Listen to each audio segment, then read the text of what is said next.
Hey guys, what up? Total Control 871 with the latest report concerning the fiscal backdraft. Let's give a listen to this dandy little report that I just came across on NBC News. Just a second. All right. It's entitled, What Emptiness? A third of millennials now live with their parents.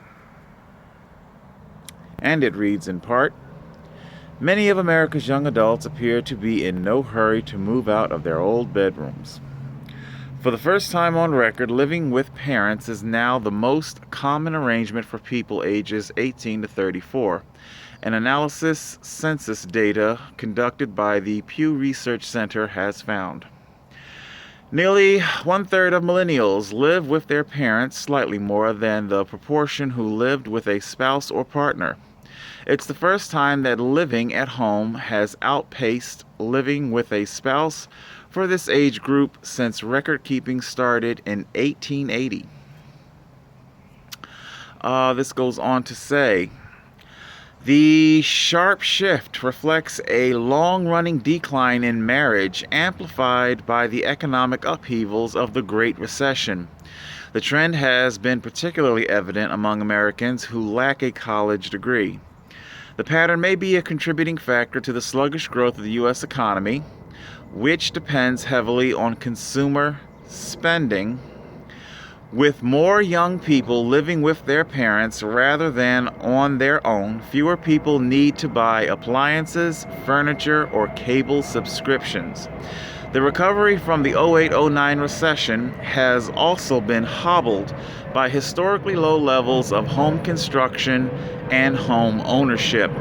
Boy, going to pause right there for just a second. Everything I just read is basically everything I said about the fiscal backdraft. People needing less, people wanting less. But you know, I want to talk a bit more in depth about this fiscal backdraft. We see a very sharp decline in tobacco. Now I'm going somewhere with this, so follow me. You know, Philip Morris and its competitors, not that they had a whole lot that were, on their scale, but these billionaire men in their 80s now, they have clinked their tumblers together. You know, they've sat down with their competitors, clinked their tumblers together, filled with $1,000 scotch, and they said to themselves, I can just imagine it to be something similar to Randolph and Mortimer and Trading Places. Well, we had a good run. Yes, indeed you did. Tobacco has seen the writing on the wall. Tobacco knows that it doesn't have a whole lot longer left.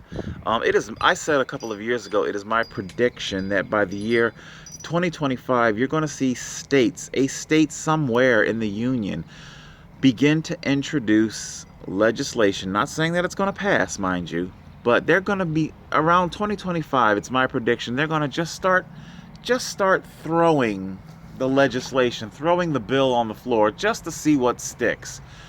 A bill that would ban tobacco statewide.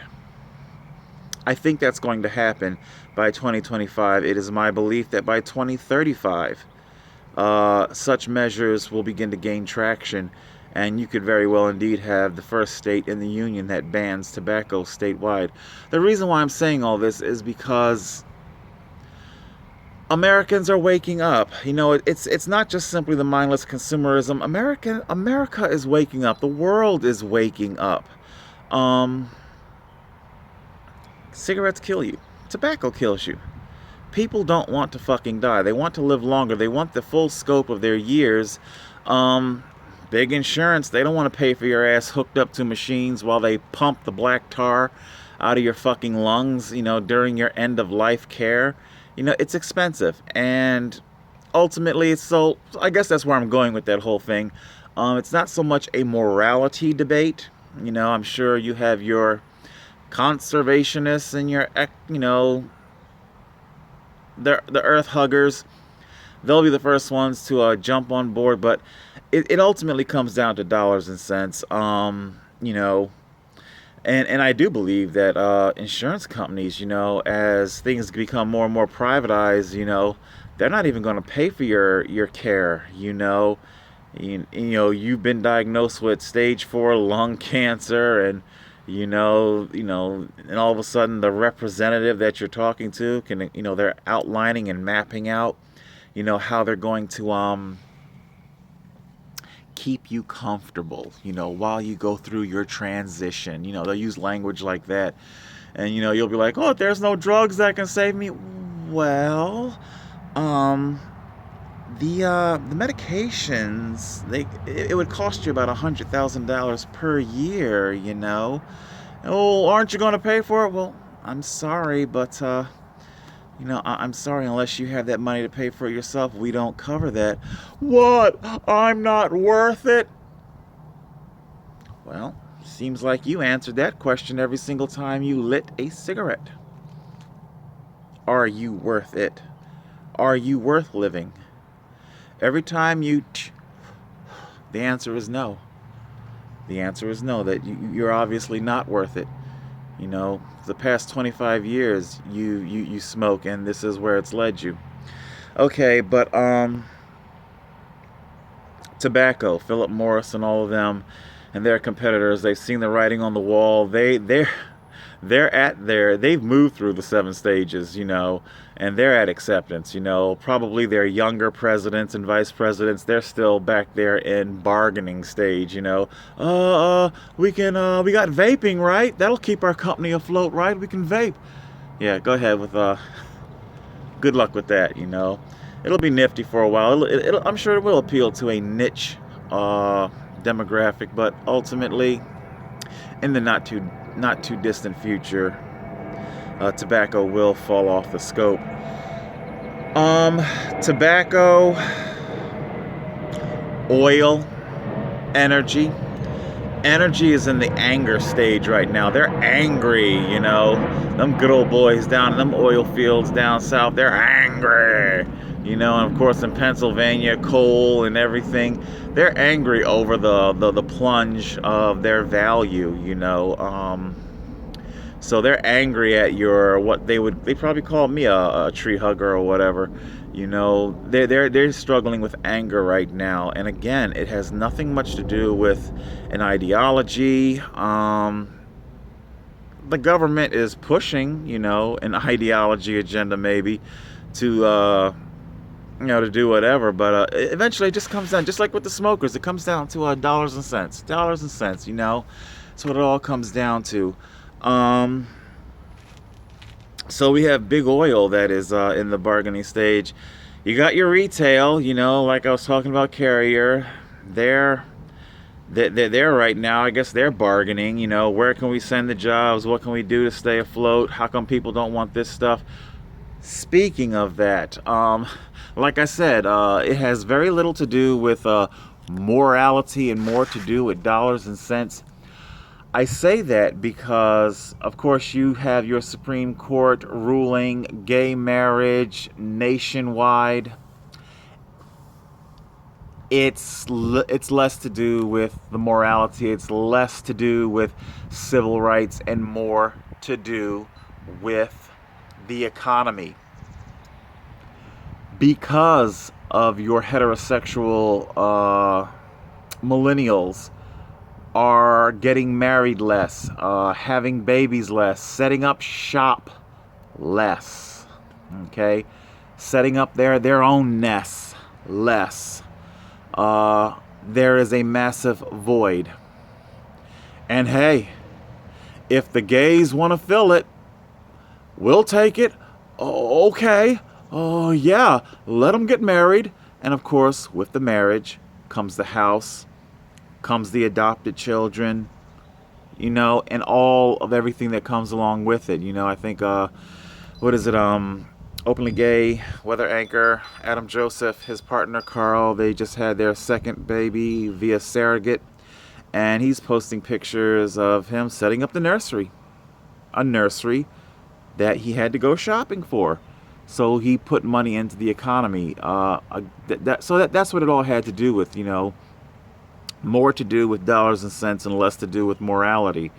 So, and housing.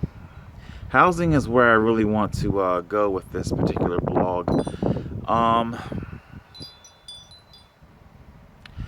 the housing market is controlled by the Jewish community. Now, I already know everybody is getting their dander up thinking that this is going to be some huge anti-Semitic rant. It is not a huge anti-Semitic rant. And yes, I fully understand that it is a hallmark of bigots to start their vitriol by saying, I'm not a misogynist, I'm not a racist, I'm not an anti-Semite, I'm not a, and then segue into a whole, racist, bigoted, whatever spiel. But no, I really don't, I don't have a problem with the Jewish faith. Hey, you can believe whatever you want. I have no religion whatsoever. It's just simply a very solid fact of life that the Jewish community, they do own a great deal of real estate, and they are heavily vested in the banking markets. I am well aware that you've got the Klan and a whole bunch of other organizations, hate monger organizations out there that will, Jewish are taking over, control the bankings and this, that, and the other. It's some sort of like nefarious agenda. I really don't know. I really can't even get too deep into that. All I do is just simply take an empirical observation of the end results. What is the end result? The end result is that the Jewish community own a great deal of property, and they set the stage for mortgage and rent because they're heavily vested. They do control a great deal of banking. It's not a hateful thing that I'm saying about their race or their faith. It's just simply a very matter of fact statement. It is my belief that the Jewish real estate, it is the next on the chopping block. Tobacco was on the chopping block, big oil's on the chopping block, and real estate, the cost of living, it is on the chopping block. I truly believe this. Separating a Jew from their money. Oh my God. You are about to have some serious shit on your hands, okay? Let me see if I can give some context to what I'm talking about right here. When I spoke before, father threw me out the house. I ended up in a group home. And in this group home, there was this very, very meek, scrawny, wiry white boy. He was the only white boy in the group home. This kid was decimated. He was bullied beyond belief. I really felt bad for him. But there was really only one primary bully that just simply, he was a big bruiser. He ultimately got transferred out of the living facility for being a bully. Not that the kid blew the whistle on him. It's just that he was that bad. Everybody knew that he was just a very hostile element within the house, and he needed to be removed, excised and removed. And as soon as that happened, this kid began to just psychologically recover like you would not believe. He began to flourish. He began to come out of his shell. It was very nice to see that. The staff pointed it out. We fellow residents, we pointed it out. We congratulated him for making the progress forward. But it didn't just stop there. I couldn't help but notice that this kid, this once upon a time bullied person, began to just step a little out of their bounds, and apparently they saw fit to challenge me. I don't exactly know why, but the long version made short, he himself was slowly transitioning into becoming a bully.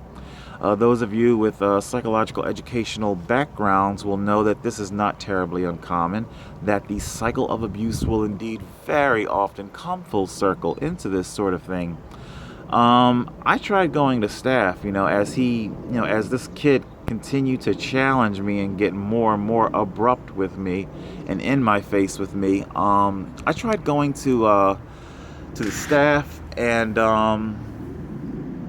bringing this to their attention. They thought that I was being some sort of a tyrant. Oh my God, leave him. He's doing so well. You know. But eventually, the kid, he did have to get his roll slowed. I said all of that to bring context to the Jewish people. I fully understand that they were a people that were horrifically decimated, that they occupy a very dark period in human history. The Holocaust, the decimation, very tragic things. But I can't help but wonder the way that they charge, the way that they just simply make life completely oppressive, stiflingly oppressive. Your paycheck is annihilated by what they charge in rent, and mortgage, and their banking practices, penalties, fines. It's just it's very bad. I'll tell you this right now, and I don't have a problem saying it. One of my favorite Shakespearean plays is the Merchant of Venice. Shylock ends up learning a very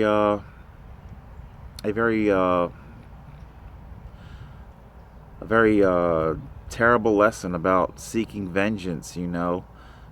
Being a stickler for everything, and eventually, of course, being a stickler ended up coming back on him. If you haven't read the play or the book or seen it, I highly recommend it.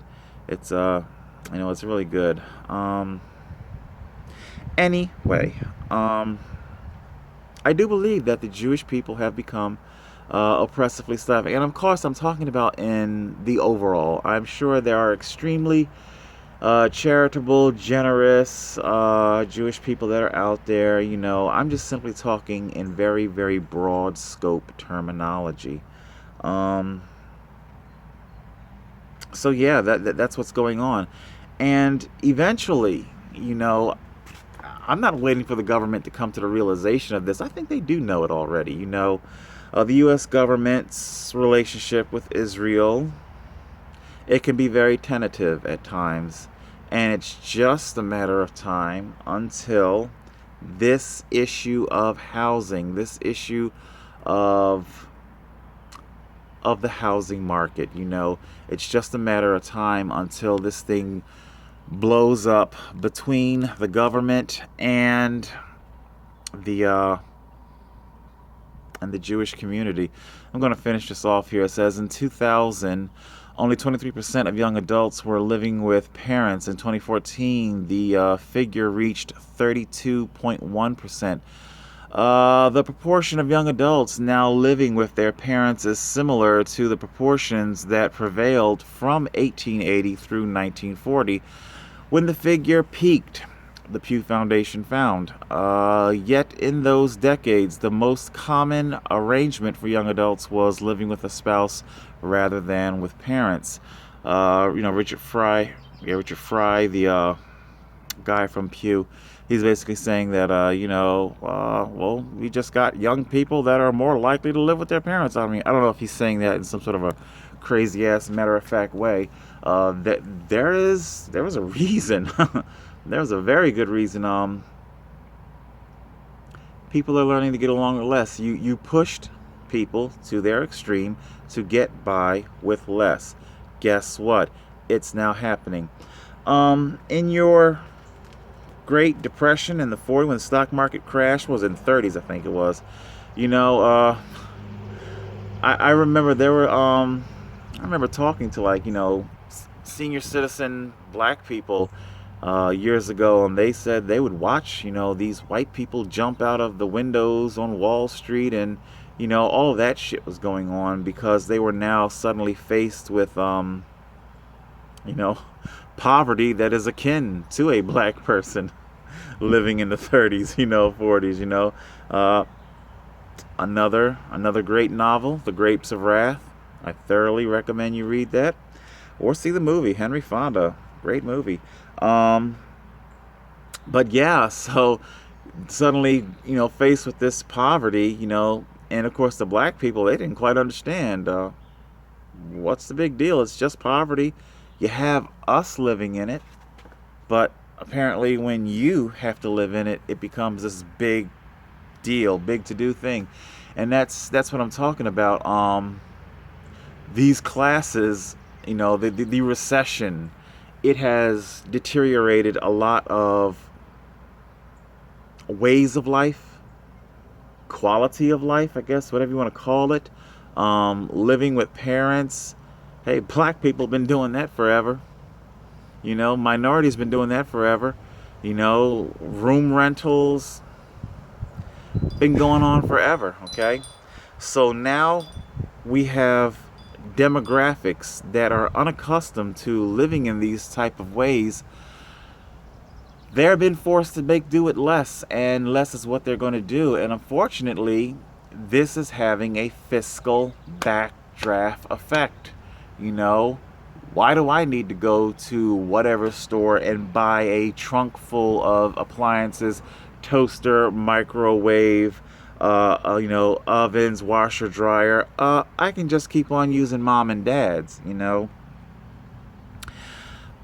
Sooner or later, people are going to have to learn there are consequences to the poverty that you inflict on people. There are consequences to these things, and the more you do this, or should I say, the longer you put this off.